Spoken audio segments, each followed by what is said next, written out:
सर्वदा बदनाम मुझे सर्वदा सर्वदा स्माकम सन्निधिं सन्निधिं प्रिया। आज की यह गोष्ठी भारतीय सैन्य का इतिहास। भारतीय सेना दुनिया की सबसे बहादुर सेना है, ये आप सभी जानते हैं।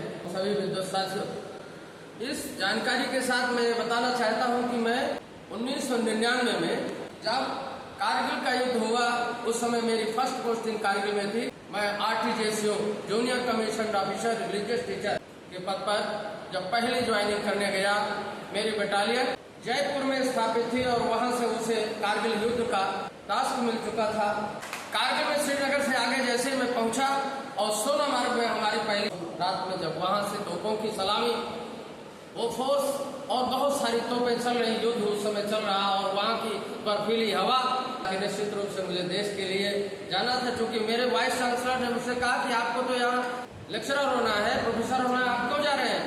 पर मेरे अंदर उस समय एक विशेष थी कि भारतीय सेना में जाना। भारतीय सेना का जो इतिहास है हजारों वर्ष पुराना है। ऐसा नहीं है कि स्वतंत्र भारत में ही हमारी भारतीय सेना थी, इसके पहले भी चूंकि रजवाड़ों में बटा हुआ हमारा देश था और अलग अलग जो देश, जिस बटालियन में मैं था वो ग्रेनेड से जिसकी उत्पत्ति हुई है, और सेकंड ग्रेनेडियर्स उसका था सेकंड टू नन। तो मैं आपको बता रहा हूं कि उस स्थिति में जो वहां सेना का जो भी सैनिक सीमा पर रहता है, उसे और कुछ याद नहीं रहता, वो केवल अपनी भारत माता की सीमा को, कि हमारी सीमा के अंदर यदि कोई भी आता है तो फिर उसे बर्दाश्त नहीं होता है और वो अपनी जान अपनी हथेली में लेकर के अपने देश की रक्षा के लिए हमेशा तत्पर रहता है। निश्चित रूप से भारतीय सेना यदि नहीं होगी, इस दिन हमारा देश सुरक्षित नहीं होगा।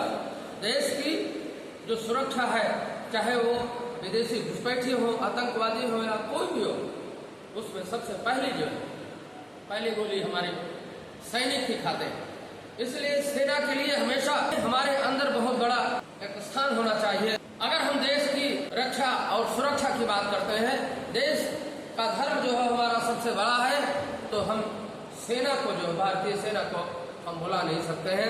1000 वर्ष की जो सबसे पुरानी सेना, जिस इन्फेंट्री बटालियन में, अर्थात इन्फेंट्री बटालियन कई तरह की होती है, जिसमें इन्फेंट्री बटालियन ही फ्रंट में रहती है। इसका नाम इसलिए, जो पैदल सेना जो युद्ध करती है, जो जहां तक पहुंच जाती है वहां तक उसका कब्जा हो जाता है।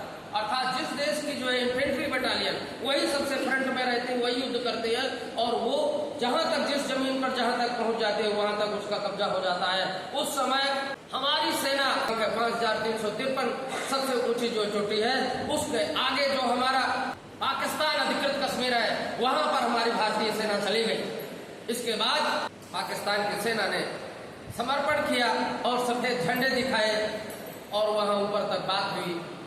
उन्होंने कहा कि हम आपके पोस्ट को जो छोड़ दे रहे हैं, आप अपनी सेना को वापस ले लीजिए। ऊपर से आया कि भाई अपने समय, तो पुनः वापस आ गए।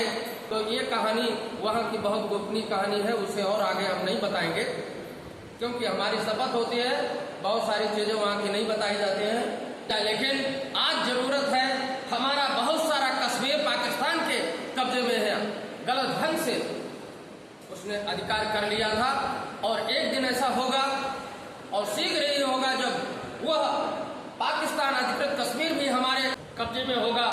अमेरिका के उस समय एक सेना नायक ने कहा था कि यदि भारत की सेना हमें मिल जाए, क्योंकि आज लेकिन हमारा देश भी किसी विकसित देश से कम नहीं है। यहाँ भी बहुत सारे हमारे सब फोर्स या तोपें और मिसाइलें बहुत अधिक शोध हो चुका है, बहुत यहाँ स्वदेशी बनने लगा है। पहले तो हम बाहर से बहुत ज्यादा आयात करते थे और सबसे ज्यादा अमेरिका इस पर आगे था टेक्निक पर, और बहुत सारे युद्ध के जो शस्त्र अस्त्र हैं उन्होंने विकसित किए थे। और उस समय कहा था कि अगर वहाँ की जो युद्ध के जितने भी शस्त्रास्त्र हैं और भारत की सेना यदि मिल जाए तो वो पूरी दुनिया में हम कब्जा कर सकते हैं। ये बहुत बड़ी बात है कि पूरी दुनिया लोहा मानती है भारत की सेना का। भारत की सेना के सामने विश्व की कोई भी सेना नहीं है।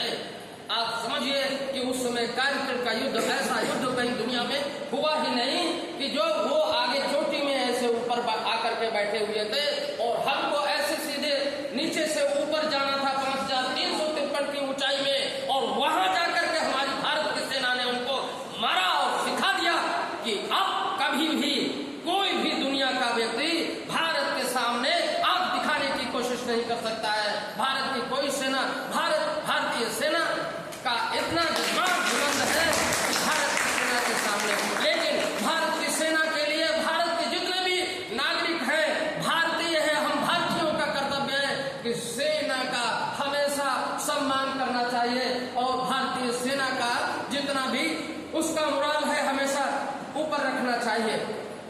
बहुत ऐसे बीच बीच में नेताओं की, ऐसे लोगों की कभी कभी ऐसे जवाब आते हैं जब भारत की सेना के प्रति वो कुछ गलत कहते हैं तो हमें बड़ा कष्ट होता है।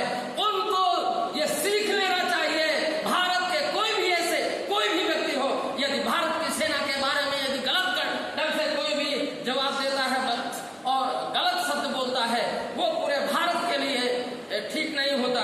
उन्हें ये सोचना चाहिए कभी भी भारत के सेना के बारे में गलत शब्द बोलने के लिए हमें एकदम बर्दाश्त नहीं होता है, लेकिन हम एक सीमा में बंधे हुए हैं तो हम बोल नहीं सकते। लेकिन भारत की सेना के प्रति यदि कोई भी बोलता है उस भारत की सेना के लिए तो हमें एकदम बर्दाश्त नहीं होता, तो वो काम नहीं होना चाहिए। और हमारे आप सब जितने भी युवा हैं, आप स्वयं अपने समझिए कि भारत के आप स्वयं सैनिक हैं, प्रत्येक नागरिक सैनिक है और उसे ये बात होनी चाहिए अपने देश के प्रति, उसे ये गर्व होना चाहिए कि हम जहां भी हैं हर सुरक्षा को, क्योंकि वो तो सेना तो जो है वहां पर लगी हुई है सीमा में, लेकिन जो अंदर के घुसपैठिए हैं कहीं ना कहीं कोई ना कोई जितनी भी वारदातें होती हैं, आतंकवादी या कोई भी गतिविधियां होती हैं कहीं पर भी, चाहे वो ट्रेन में हो चाहे कहीं समाज में हो, कहीं कुछ हो, कोई ना कोई ऐसा गद्दार जो उनके साथ में मिला रहता है, कोई ऐसा गद्दार होता है। अर्थात क्यों ऐसा होता है? तो कहीं ना कहीं हमारी चूक होती है। हम सब का कर्तव्य है कि हम एक भारत के अगर नागरिक हैं, हम स्वयं से सैनिक हैं, स्वयं सैनिक बनना चाहिए, अपने कर्तव्य को निभाना चाहिए। हम हर जगह देखें, हमें अपनी जगह है अपनी सुरक्षा, और अगर कोई भी ऐसी गतिविधि कोई भी देखता है नौजवान तो उसे तुरंत पुलिस को और सेना और लोगों को प्रशासन में सूचित करना चाहिए। जय हिंद, जय भारत, वंदे मातरम। भारत माता की जय।